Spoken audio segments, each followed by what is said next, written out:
আল্লাহু আকবার, আল্লাহু আকবার, লা ইলাহা ইল্লাল্লাহ, আল্লাহু আকবার, আল্লাহু আকবার, ওয়ালিল্লাহিল হামদ। আউযু বিল্লাহি মিনাশ শাইতানির রাজীম।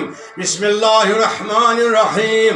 قد أفلح من تزكى وذكر اسم ربه فصلى بل تؤثرون الحياة الدنيا والآخرة خير وأبقى إن هذا لفي صحف الأولى صحف إبراهيم وموسى.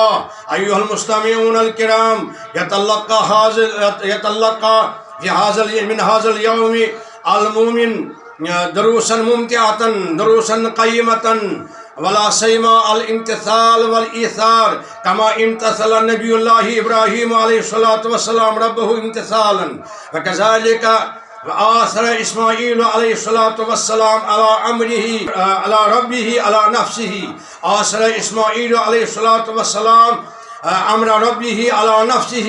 أما نحن الأمة المسلمة في كل مكان وزمان في هذا اليوم في هذا الزمان نصطلي بنار العزيمة شتى، لا نعرف التقوى الذي نوات الإسلام ولا نرغب عن أوامر الإلهية. ومن أجل ذلك تواجه الأمة المسلمة في هذا اليوم المصائب والمشاكلات والشدائد والآلام من كل صوب، من كل حدب وصوب. ولا من الناس للأمة المحمدية أن تتبع أوامر الله ورسوله صلى الله عليه وسلم، ويقوم بكل عمل من الأعمال الحسنات في كل مكان في كل زمان حسبة لله تعالى وطلب الرضا.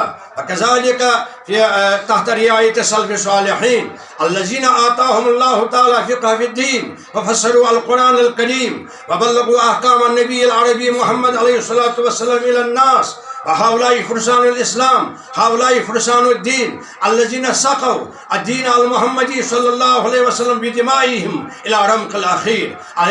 يجب علينا لابد لنا أن نتبعهم، أن نتوجه إلى أحكامهم، نتوجه إلى أقوالهم رحمة الله تعالى عليهم أجمعين. ونسأل الله تعالى سبحانه المغفرة والعافية في الدنيا والآخرة، ونرجو من الله تعالى سبحانه أن يفتح لنا باب رحمة والمغفرة. فلنكبر ثلاثة: الله أكبر، الله أكبر، لا إله إلا الله، والله أكبر، الله أكبر، ولله الحمد.